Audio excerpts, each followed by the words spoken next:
Hey everybody, this is Dan McGraw with Florida Luxury in Spring Hill. Just wanted to drop by real quick and talk with you about an important topic that we get a lot of questions about. So as real estate professionals, I know that you want to do absolutely what is right by your customers and your clients, and of course you want to protect yourself as a real estate professional. So I want to go through today the topic of seller's disclosures because there's quite a bit of misinformation out there, and I think some misunderstanding in our industry about what's required, and then furthermore, how to handle it as a real estate professional to keep yourself compliant with the law, but also compliant with Florida realtors.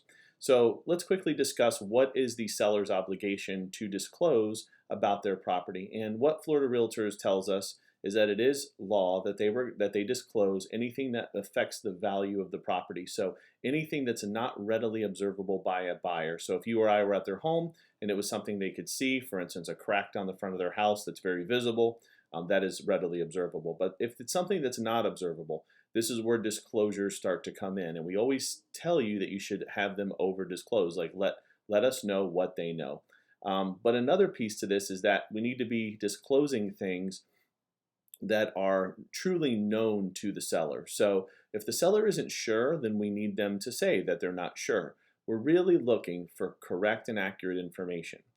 And so what I'd like to do today is to share with you what your requirements are with not only the state of Florida, but with your brokerage as far as getting these documents signed. Now, let me say that it is not a legal requirement for your seller to fill out a seller's disclosure.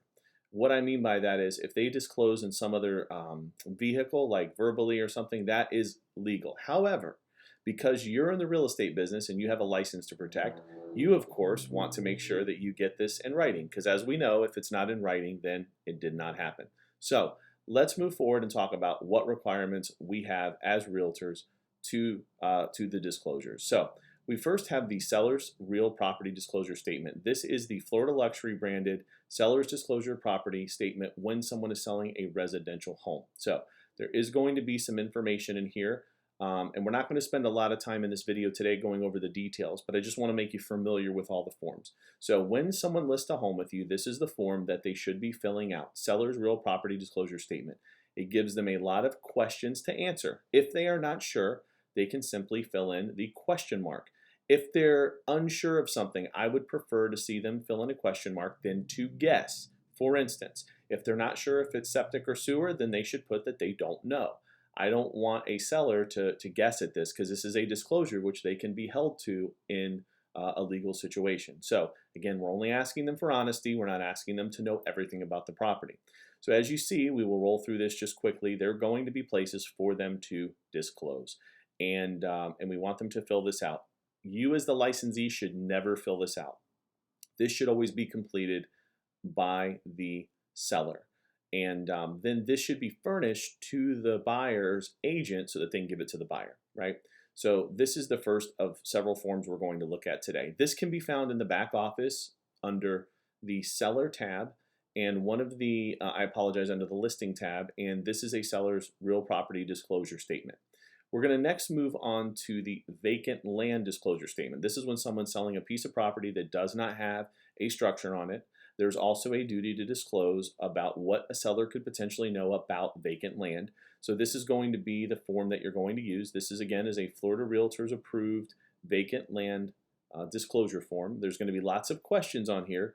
If they are not sure, I would like you to have them note that they do not know. That is okay. It is okay to not know. It's not okay to not disclose. So if they do know, then they need to report that in these disclosures. You know, part of the reason that we ask you for these as your broker is because we are ultimately responsible for part of the transaction. So, you know, we're doing this to protect your seller, we're doing this to protect you, and we're also doing this to protect the brokerage. So getting these filled out is important.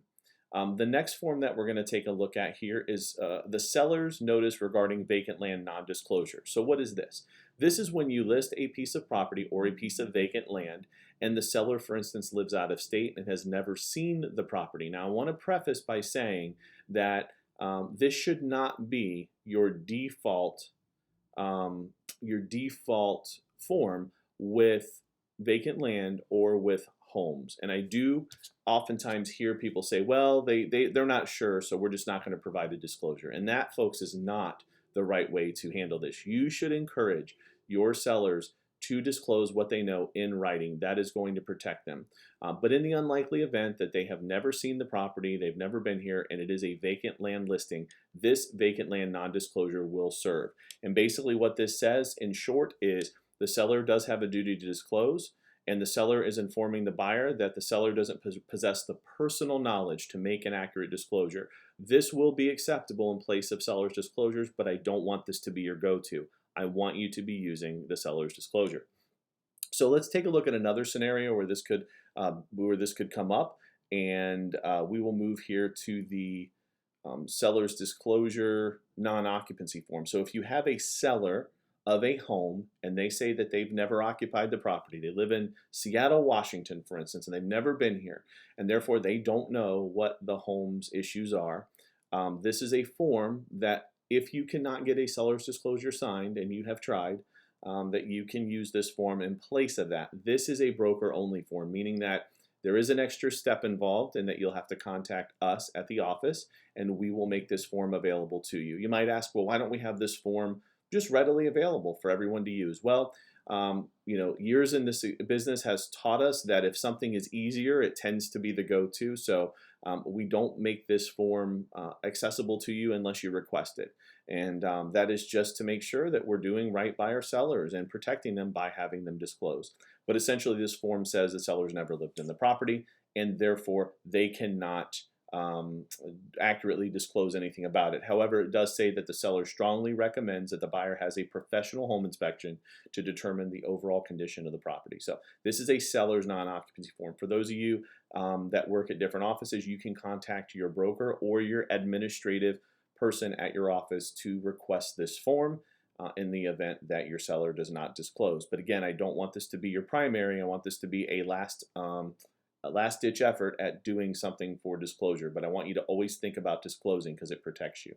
The last form we're going to look at here is if you have the buyer and you've requested of the listing agent the disclosure, and they've kind of given you that canned response of, well, the seller never lived there, we don't have any disclosures. Okay, so what we want to be able to say is if in fact we are ever questioned about this, or this ever comes up as an issue, we want to be able to show that we made an attempt for our customer, being the buyer, to collect those seller's disclosures. So this would get sent over and signed by the seller and the listing agent saying that, hey, the seller's either never occupied the property or has occupied the property, but there are no disclosures available at this point. So if you read this form, this will be a property information request acknowledgement. And essentially what it does is it protects you as the buyer's agent from the buyer ever coming back and saying, Mr. or Mrs. Realtor, I sure would have liked to have had disclosures, but you never requested them and you never furnished them to me. That in fact would not be the case. You can show with this form that in fact you did request those and that unfortunately those were not made available to you.